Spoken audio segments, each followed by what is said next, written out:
By the way, did you see why Hugh Hefner became a Playboy? Have you seen the video why he became? I don't know why. Rob, have you seen why Hugh Hefner became a Playboy? Oh, man, I saw this clip the other day. Watch this. I can't even believe I'm showing this with Dr. It's not even in my notes.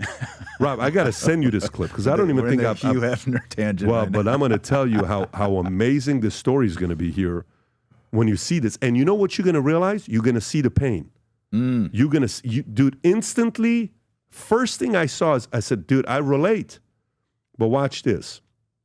Rob, you don't have that. I have it right here. And he explains it in such a... I found it. Here we go. Oh, you got to watch this. How he went from a guy that wanted to be a good man living a good life to all of a sudden Playboy, womanizer, doing what he did. He tells a story to you exactly what happened. Watch this. I think a lot of young men today will relate to this. Can you make it a little bit bigger? Go for it. Press it from the beginning, refresh, and find a way to get the audio. There you go, real quick so we can, let me see. Go for it. Marriage. Virgin. I went into marriage. In the sense that I had slept with only one person before in my life, the woman that I then married. Right after I was engaged, my wife-to-be had an affair and told me about it just a short time before the wedding. That, in combination with the Puritan background, had a dramatic impact on me. And I am absolutely certain that a part of what lay behind the establishment of Playboy was a throwing off the chains of personal hurt and indignity, and simultaneous with that, a quest for some better way. I went into my marriage. Wow. Have you ever heard this before? I've never heard that I just before. heard this last week. Doesn't I never surprise knew me. about this. Doesn't Rob, had you surprise ever me. heard this before?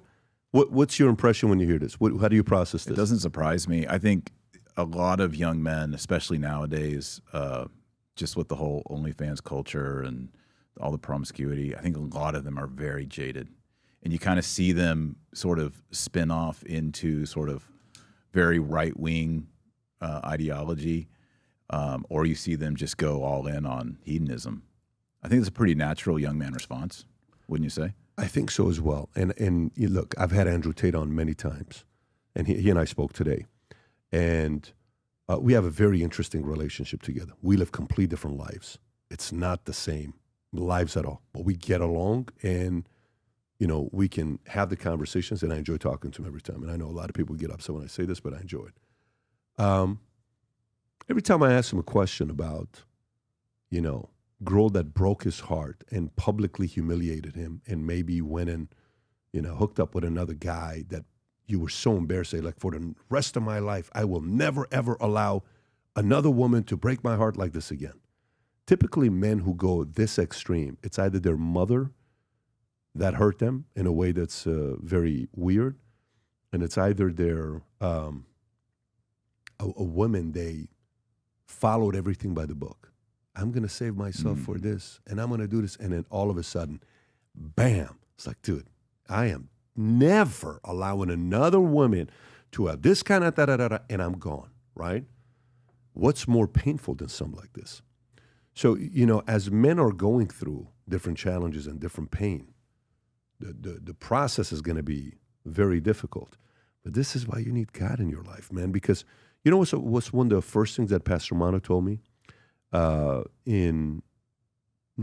year was it? 2003, 22 years ago. You know, I'm like, listen, you know, I'm going to church, and you know, this, and that, and there's all these people that are this, and you know, pastors that I saw on stage, and like, you know, they're hooking up with one of the members, and that. And I saw this. That's why I didn't want to be affiliated with a church. He says, look, if you ever judge your relationship with God horizontally, you'll always be disappointed. If it's vertical, you won't be disappointed. That's right. If it's horizontal, you'll always be disappointed. And I'm sitting there saying, what's he talking about? If it's based on other human beings and how they're going to treat you, you will always be disappointed. Because you're disappointing other people. We're sinners. That's right. You, I don't mean you. I mean you as in us, human beings, me right? included. Yeah, all of us. So I sat there, I said, all right, cool.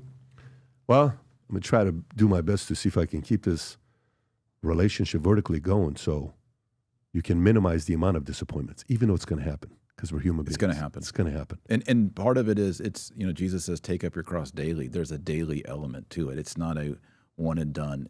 I know some people try to present it that way theologically, but there is, just like a marriage or a friendship or a business, there is a constant return and a building upon it. And that's how you have to be with Christ. He waits for you every morning, and his mercies are new every day. And there's new challenges, new struggles, new pains, new successes, new joys. It has to be dynamic like that. Yeah, I love it. And I also understand young men that hopefully young men will see this and they kind of go through it. They're like, oh, dude, what was it? By the way, if you're a young man watching this and you want a couple, recommendations on stuff to read, I'll give you 3 book recommendations for young men. Ready? First one's going to be Samson Syndrome. I read this 15 years ago. Mark Atterbury. I don't know what his name is. Is that what it is, Rob? Yep. Oh, I still remember. Okay, good. Samson Syndrome. Go read it, okay? What you can learn from the baddest boy in the Bible. Good luck putting this book down, okay? Mark Atterbury. Second book I will recommend is King, Lover, Warrior, Magician. It's a very different book. And it's not a book that, it actually explains the pains young boys. I don't know if you've read this one or not. It's familiar with the archetypes, right? Yeah. Archetypes. Some of the stuff is controversial. A guy read it yesterday on Connect, so responds back to me and says, you sure you want me to read this book? Because I'm at a section that kind of contradicts what you're saying. I said, no book you're going to read that's going to be 100%. So you have to be able to manage the contradictions in a book. But I think those 2 books, and the last one I would say is No More Mr. Nice Guy. Yeah. I think too many men have spent too much time with their mothers and they become too soft, and you need to kind of man up and I even had the guy on a podcast many, many years ago. Very interesting conversation. This guy. It's not a faith-based book, but the Samson Syndrome is a faith-based book. But if a man is going through it and they relate to this, Hugh Hefner guy that was a big figure in today being Andrew Tate.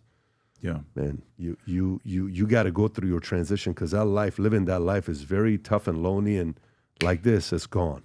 Can I recommend one? Sure. I think every young man should read the book of Proverbs in the Bible. It's 31 chapters. You read 1 chapter a day. It's like God set it up for a monthly read. And the book of Proverbs talks about sluts and whores and debt and business and bad deals and contracts and marriage. I mean, everything that a guy 15 to 30 is dealing with, it's over and over in the book of Proverbs. And it's amazing that guys haven't read, and men and women, but guys, especially young men, 31 days, read the book of Proverbs. It's going to change your life. It truly will. Yeah. It truly will change your life. Hey, I'm Dr. Taylor Marshall, and I run a podcast and write books on philosophy, theology, Catholicism.